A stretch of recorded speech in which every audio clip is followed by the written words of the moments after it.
ne peut soumettre Satan que celui qui est soumis à Dieu. Tu peux avoir toute l'onction possible, mais si tu n'es pas soumis ni à Dieu, ni au Saint-Esprit, ni à l'homme que Dieu a établi, Satan n'ira nulle part.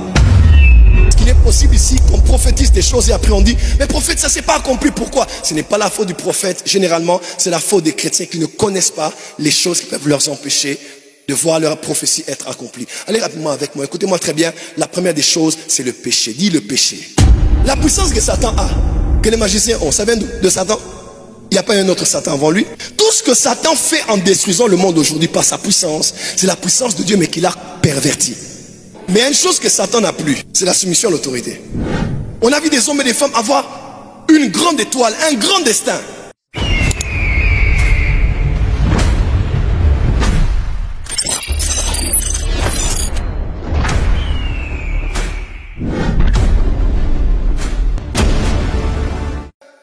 Nous connaissons aussi Jean 3,16 qui dit afin que quiconque croit en lui ne périsse pas mais ait la vie éternelle. Dieu ne nous a pas prédestinés à la mort, mais à la vie par son Fils Jésus.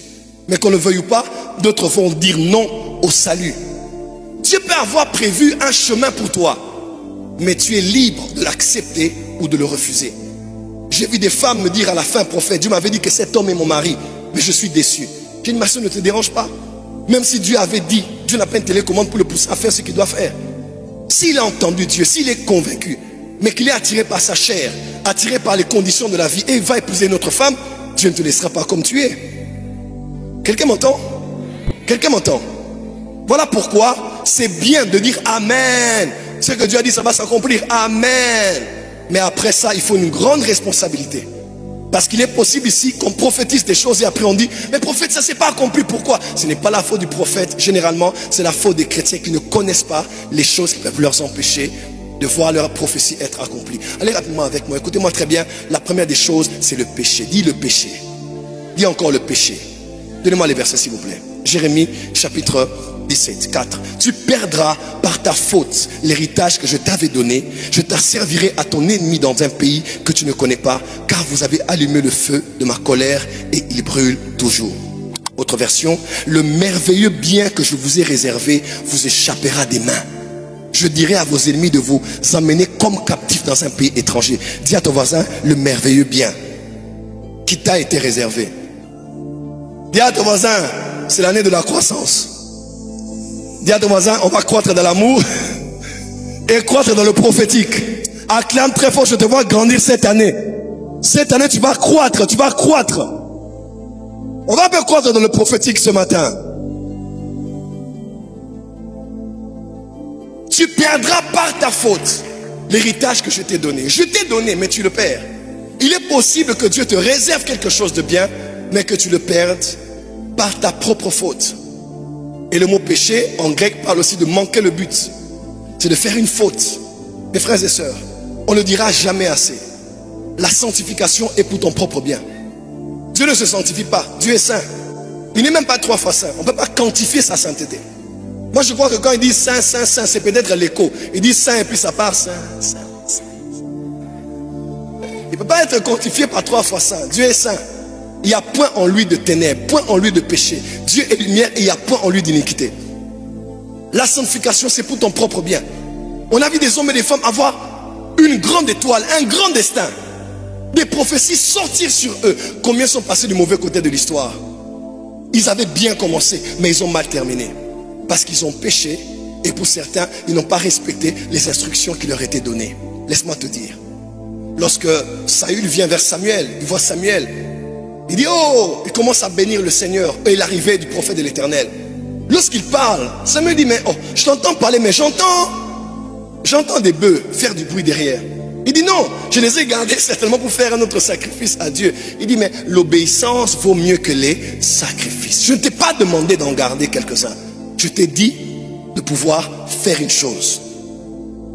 Parce qu'en fait, une obéissance à moitié est une désobéissance. Une obéissance partielle est une désobéissance. L'obéissance vaut mieux que les sacrifices.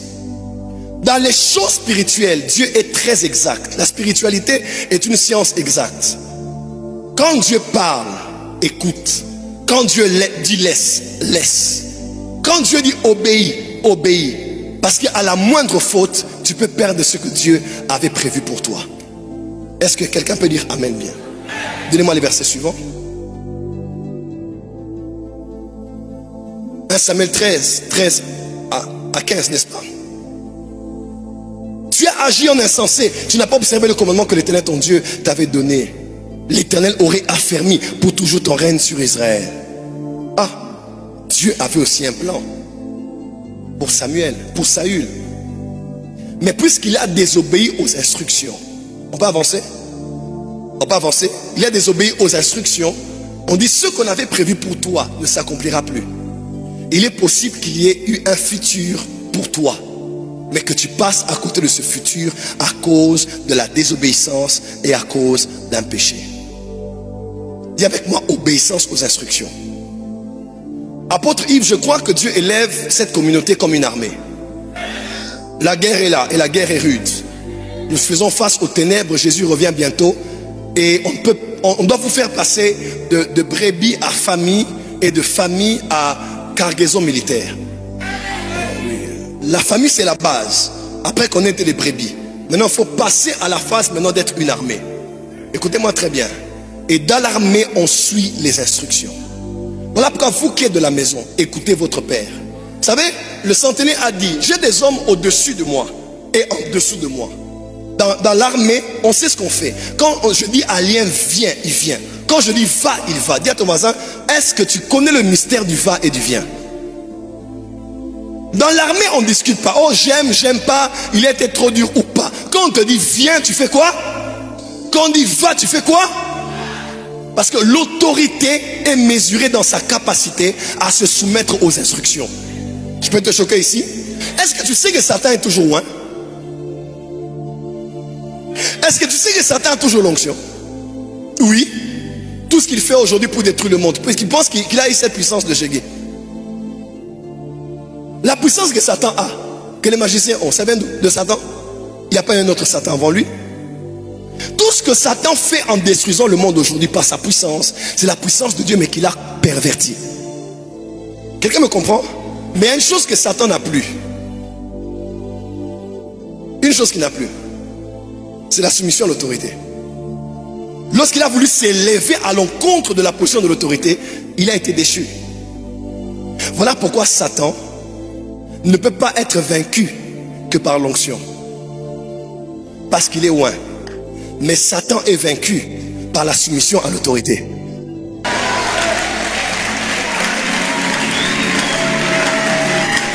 La Bible déclare, soumettez-vous à Dieu et résistez au diable et il fuira loin de vous.